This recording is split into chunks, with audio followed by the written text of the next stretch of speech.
আসসালামু আলাইকুম। স্বাগত জানাচ্ছি এমআরএন নিউজে।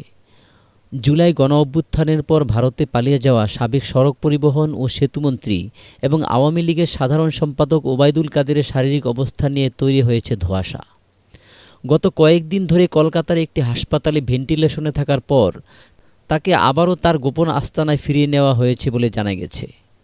গত ২ জানুয়ারি শুক্রবার হঠাৎ শারীরিক অবস্থার অবনতি হলে ওবায়দুল কাদেরকে কলকাতার বাইপাস সংলগ্ন অ্যাপোলো হাসপাতালে ভর্তি করা হয়। হাসপাতাল সূত্রে জানা গেছে, ভর্তির পরপরই শ্বাসকষ্ট ও বার্ধক্যজনিত নানা জটিলতার কারণে তাকে লাইফ সাপোর্ট বা ভেন্টিলেশনে রাখা হয়েছিল। গত কয়েকদিন ধরে সংজ্ঞাহীন অবস্থায় থাকার পর গত সোমবার ৫ জানুয়ারি তার অবস্থার কিছুটা উন্নতি হলে তাকে হাসপাতাল থেকে ছাড়পত্র দেওয়া হয়। তবে তার শারীরিক অবস্থা এখনও পুরোপুরি আশঙ্কামুক্ত নয় বলে জানিয়েছেন চিকিৎসকরা। বর্তমানে কলকাতার নিউটাউন এলাকায় একটি ভাড়া বাড়িতে তাকে কড়া পর্যবেক্ষণে রাখা হয়েছে এবং সেখানে তার অক্সিজেন সাপোর্ট ও অন্যান্য চিকিৎসা ব্যবস্থা করা হয়েছে।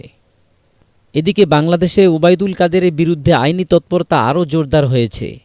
গতকাল অর্থাৎ ৬ জানুয়ারি দুর্নীতি দমন কমিশনের আবেদনের পরিপ্রেক্ষিতে ঢাকার একটি আদালত ওবায়দুল কাদের সহ ১৪ জনের উপর বিদেশ ভ্রমণে নিষেধাজ্ঞা জারি করেছে।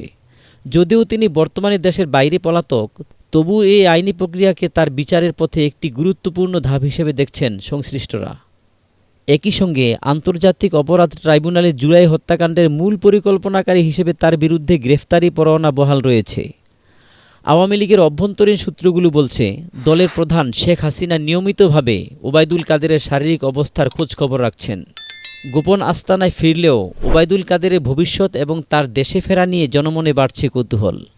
একদিকে শারীরিক অসুস্থতা, অন্যদিকে আইনি বেড়াজাল, সব মিলিয়ে এক চরম অনিশ্চয়তার মধ্য দিয়ে সময় পার করছেন এক সময়ের প্রতাপশালী রাজনীতিবিদ।